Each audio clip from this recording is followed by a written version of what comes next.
Hi guys, ಎಲ್ರಿಗೂ welcome back to new video. ಇವತ್ತಿನ ಈ ಒಂದು ವಿಡಿಯೋದಲ್ಲಿ ಫ್ರೆಂಡ್ಸ್ ನೀವು ಒಂದು ಯೂಟ್ಯೂಬರ್ ಆಗಿರ್ತೀರ, ನಿಮಗೆ ದುಡ್ಡು ಸಹ ಬರ್ತಾ ಇರೋದಿಲ್ಲ.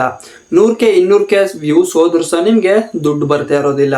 ಇದಕ್ಕೂ ಸಹ ಒಂದು ಒಳ್ಳೆ ದೊಡ್ಡ ಕಾರಣನೇ ಇರುತ್ತೆ. ಅದೇನಪ್ಪ ಅಂತ ಹೇಳಿದ್ರೆ, ನೀವೇನಾದ್ರೂ ಯೂಟ್ಯೂಬಲ್ಲಿ ದುಡ್ಡನ್ನು ಅಥವಾ ಹಣವನ್ನು ತುಂಬ ಚೆನ್ನಾಗಿ ಅರ್ನನ್ನು ಮಾಡಬೇಕು ಅಂತ ಹೇಳಿದ್ರೆ ಮೊದಲನಾಗಿ ನೀವು ಮಾನಿಟೈಸೇಷನ್ಗೆ ಅಪ್ಲೈ ಮಾಡಿರಬೇಕು.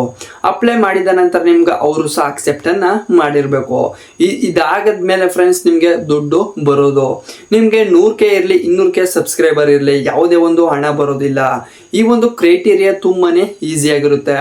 ಅದರಲ್ಲೂ ಸಹ ನೀವು ಎಷ್ಟು ಈಸಿಯಾಗಿ ಕಂಪ್ಲೀಟ್ ಮಾಡ್ಬೋದು, ಮತ್ತೆ ಈ ಒಂದು ಕ್ರೈಟೀರಿಯಾನ ಎಷ್ಟು ದಿನದಲ್ಲಿ ಕಂಪ್ಲೀಟ್ ಮಾಡಬೇಕು, ಇದರಿಂದ ನಿಮ್ಗೆ ಏನೇನೆಲ್ಲ ಬೆನಿಫಿಟ್ ಸಿಗುತ್ತೆ ಅಂತ ಇವತ್ತಿನ ಈ ಒಂದು ವಿಡಿಯೋದಲ್ಲಿ ನೋಡೋಣ. ವಿಡಿಯೋವನ್ನ ಶುರು ಮಾಡೋಕ್ಕಿಂತ ಮುಂಚೆ ನೀವೇನಾದ್ರೂ ನಮ್ಮ ಚಾನಲ್ ಮೊದಲನೇ ಬಾರಿ ನೋಡ್ತಾ ಇದ್ರೆ ಸಬ್ಸ್ಕ್ರೈಬ್ ಮಾಡಿಕೊಂಡು ಸಪೋರ್ಟ್ ಮಾಡಿ. ಎಸ್ ಫ್ರೆಂಡ್ಸ್, ಇವತ್ತಿನ ಈ ಒಂದು ಟಾಪಿಕ್ ಬಂದು ನಾವು ಯೂಟ್ಯೂಬಲ್ಲಿ ಒಂದು ಯೂಟ್ಯೂಬರ್ ಆಗಿರ್ತೀವಿ ಅಂದರೆ ನಾವು ಒಂದು ಕಂಟೆಂಟನ್ನು ಕ್ರಿಯೇಟ್ ಮಾಡಿ ಅಪ್ಲೋಡ್ ಮಾಡ್ತಾ ಇರ್ತೇವೆ, ಇದರಿಂದ ಹಣ ಬರುತ್ತೆ ಅಂತಲೂ ಸಹ ಅಂದ್ಕೊಂಡಿರ್ತೇವೆ. ಎಂಥ ಒಂದು ಯೂಟ್ಯೂಬರ್ ಆದರೂ ಸಹ ಈ ಒಂದು ಪಾಯಿಂಟ್ ಬಗ್ಗೆ ಗೊತ್ತಿರಬೇಕಾಗಿರುತ್ತೆ. ಅದೇನಪ್ಪ ಅಂತ ಹೇಳಿದ್ರೆ, ನಾವು ಈ ಒಂದು ಯೂಟ್ಯೂಬಲ್ಲಿ ಒಂದು ಮಾನಿಟೈಸೇಷನ್ಗೆ ಅಪ್ಲೈ ಮಾಡಿ 4000 ವಾಚ್ ಅವರ್ ಮತ್ತೆ 1000 ಸಬ್ಸ್ಕ್ರೈಬರನ್ನು ಕಂಪ್ಲೀಟ್ ಮಾಡಬೇಕಾಗಿರುತ್ತೆ. ಈಗ ಆದಮೇಲೆ ಫ್ರೆಂಡ್ಸ್ ನಮಗೆ ಹಣ ಬರೋದಕ್ಕೆ ಶುರುವಾಗುತ್ತೆ. ಇವತ್ತಿನ ಈ ಟಾಪಿಕಲ್ಲಿ ಫ್ರೆಂಡ್ಸ್ ನಾವು ಮೊದಲನೇ ಪಾಯಿಂಟ್ ಏನಪ್ಪ ಅಂತ ಹೇಳಿದ್ರೆ 365 ದಿನ ಅಂದರೆ ಬರೋಬ್ಬರಿ 1 ವರ್ಷದ ಒಳಗಡೆ ನೀವು 4000 ವಾಚ್ ಅವರ್ ಮತ್ತೆ 1000 ಸಬ್ಸ್ಕ್ರೈಬರನ್ನು ಕಂಪ್ಲೀಟ್ ಮಾಡಬೇಕಾಗಿರುತ್ತೆ.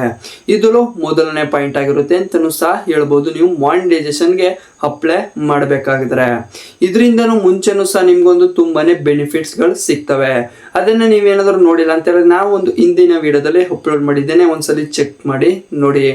ನಂತರ ಫ್ರೆಂಡ್ಸ್ ನಿಮಗೆ 1000 ಸಬ್ಸ್ಕ್ರೈಬರ್ ಖಂಡಿತ ಇರಲೇಬೇಕಾಗಿರುತ್ತೆ. ಇದು ಸಹ ನಿಮಗೆ 365 ದಿನದ ಒಳಗಡೆನೆ ಕಂಪ್ಲೀಟ್ ಆಗಬೇಕಾಗಿರುತ್ತೆ. ಇದಾದ್ಮೇಲೆ ಕಂಪ್ಲೀಟ್ ಆದರೂ ಸಹ ನಿಮಗೆ ಮಾನಿಟೈಸೇಷನ್ ಅಪ್ಲೈ ಮಾಡಿದ್ರು ಸಹ ಯಾವುದೇ ಒಂದು ಪ್ರಯೋಜನ ಇರೋದಿಲ್ಲ. ಮತ್ತೆ ಇದನ್ನ ತುಂಬ ಈಸಿಯಾಗೂ ಸಹ ಅರ್ನಿಂಗನ್ನು ಮಾಡ್ಬೋದು. ನಂತರ ನೀವು ಒಂದು ಪಾನ್ ಕಾರ್ಡನ್ನು ಹೊಂದಿರಬೇಕಾಗಿರುತ್ತೆ ಅಥವಾ ಡ್ರೈವಿಂಗ್ ಲೈಸೆನ್ಸ್ ಆಗಿರಲಿ ಯಾವುದೇ ಒಂದು ID ಕಾರ್ಡ್ ಪ್ರೂಫನ್ನು ಹೊಂದಿರಬೇಕಾಗಿರುತ್ತೆ ಬಿಫೋರ್ ಮಾನಿಟೈಸೇಷನ್ಗಿಂತ ಮುಂಚೆ. ಇದೇನಕ್ಕಪ್ಪ ಅಂತ ಹೇಳೋ ಒಂದು AdSense ಅಕೌಂಟನ್ನು ಕ್ರಿಯೇಟ್ ಮಾಡುವ ಸಲುವಾಗಿ. ಮತ್ತು ನೀವೊಂದು ನಿಮ್ಮದೇ ಆದ ಓನ್ ಜಿಮೇಲನ್ನು ಹೊಂದಿರಬೇಕಾಗಿರುತ್ತೆ. ಇದು ನೀವು ಯಾವರೇ ಒಂದು ಬೇರೆಯವ್ರು ಯೂಸ್ ಮಾಡಿದ್ರು ಸಹ ನಿಮ್ಮದೇ ಒಂದು ಪಾಸ್ವರ್ಡ್ ಆಗಿರಲಿ ನೀವೇ ಒಂದು ಅದನ್ನು ಕಂಟ್ರೋಲ್ ಮಾಡಬೇಕಾಗಿರುತ್ತೆ. ಈ 3 ಇದ್ರೆ ಸಾಕು ಫ್ರೆಂಡ್ಸ್, ನೀವು ಮಾನಿಟೈಸೇಷನ್ಗೆ ಅಪ್ಲೈ ಮಾಡಿ ಒಂದು ಒಳ್ಳೆ ಅರ್ನಿಂಗ್ಸನ್ನು ಮಾಡ್ಬೋದು. ಮುಂದೆ ಬೇರೆ ವೀಡಿಯೋಗಳಲ್ಲಿ ಯಾವ ಥರ ಒಂದು ಈಸಿಯಾಗಿ ಕಂಪ್ಲೀಟ್ ಮಾಡ್ಬೋದು ಅಂತ ತಿಳಿಸ್ಕೊಡ್ತೀನಿ. ಈ ಒಂದು ವಿಡಿಯೋ ಇಷ್ಟ ಆಗಿದ್ರೆ ಒಂದು ಲೈಕ್ ಮಾಡಿಕೊಂಡು ನಮ್ಮ ಚಾನಲ್ನು ಸಬ್ಸ್ಕ್ರೈಬ್ ಮಾಡಿಲ್ಲ ಅಂದರೆ ಸಬ್ಸ್ಕ್ರೈಬ್ ಮಾಡಿಕೊಂಡು ಸಪೋರ್ಟ್ ಮಾಡಿ. Thanks for watching.